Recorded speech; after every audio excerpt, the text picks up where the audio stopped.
Күндүн маанилүү жаңылыктар менен тааныштырып, бүгүн программасы студияда мен Тимур Владислав. Саламатсыздарбы? Алгач чыгарылыштын кыскача мазмуну менен таанышып алыңыздар. Министрлер кабинетинин төрагасы Акылбек Жапаров баштаган делегация Орусияга иш сапары алкагында Сбербанк России ачык акционердик коомунун иши менен таанышты. Балыкчы Кочкор темир жолу курула турган аймакта болжол менен байыркы скиф коргондору табылды. Жогорку сот Бишкектин 1-май райондук сотунун Next TV басылмасынын материалын экстремисттик деп таануу чечимин күчүндө калтырды. Министрлер кабинети жана канадалык Centara Gold ENC компаниясынын акционерлери 25 июлда кезексиз жыйынга чогулган. Анда кумтөр алтын кени боюнча өз ара дооматтарды жөнгө салуу жөнүндө Кыргызстан менен макулдашуунун шарттары бекитилди. Макулдашууну аткаруу алгоритмине ылайык кумтөрдү кыргыз тараптын толук көзөмөлүнө өткөрүп берүү боюнча бир нече техникалык жол жоболор калды. Түзүлгөн макулдашуу төмөнкүдөй пункттарды камтыйт. Кумтөр кени толугу менен кыргыз тараптын көзөмөлүнө өтөт. Кыргыз тарап 2021 жылдын 15 майынан тарта алынган бардык пайданы өзүндө калтырат. Мындан тышкары Centara Gold ENC 11 миллион АКШ долларына жакын өлчөмдөгү дивидендтерди төлөп берет. 50 миллион доллар өлчөмүндө бир жолку төлөм макулдашылды. Ошондой эле 53 миллион доллар өлчөмүндөгү рекультивациялоо фондун башкаруу дагы Кыргызстанга өткөрүлүп берилет. Centara Gold ENC 2021 жылдын май айында жеткирилген алтындын парчасы үчүн 29 миллион долларды төлөтүү жөнүндө талаптан баш тартат. Кыргыз тарапка каршы АКШда, Швецияда жана Канадада демилгеленген бардык сот процесстерин токтотот. Министрлер кабинетинин төрагасы Акылбек Жапаров баштаган делегация Орусияга сапарынын алкагында Сбербанк России ачык акционердик коомуна барышты. Ошондой эле Сколковтогу Сбер университетке, Хорошколага, кибер коопсуздук борборуна жана Датка борборуна барды. Жолугушуулардын жүрүшүндө Сбербанктын өкүлдөрү акыркы эмгектерин көрсөтүштү. Тараптар ошондой эле учурдагы макроэкономикалык кырдаал боюнча пикир алмашып, пайдалуу кызматташтыкты өнүктүрүүнүн келечегин талкуулашты. Өкмөт кыргыз делегациясы Москва шаарына Сбербанк башкармалыгынын төрагасы Герман Грефтин чакыруусу менен барганын билдирди.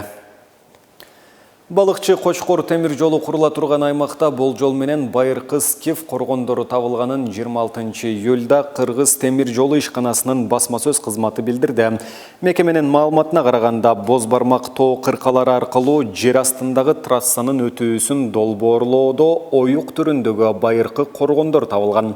Маданият, маалымат, спорт жана жаштар саясаты министрлиги бул табылган коргондорду археологиялык эстелик жана тарыхый маданий мурас объекттери деп аныктаган.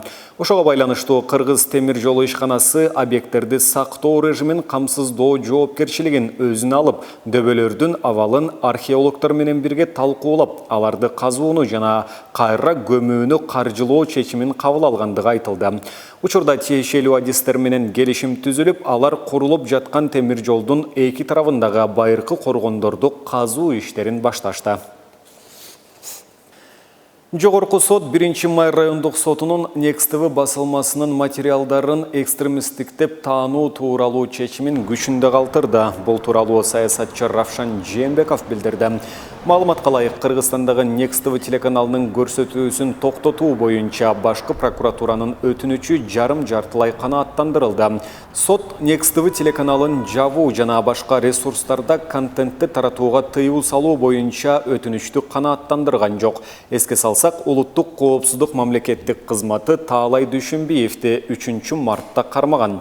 Ушул эле күнү телеканалга улуттар аралык кастыкты козутуу деген берене менен кылмыш иши козголуп, телеканалдын кеңсесине мөөрү басылган. Атайын кызмат каналдын социалдык желедеги баракчаларында Казакстандын коопсуздук кызматынын мурдагы башчысынын сөзүнө таянып, Украинадагы кырдаалга Кыргызстан Орусияга аскердик жардам көрсөтөт деген жалган кабарды тараткан деп жүйө келтирүүдө.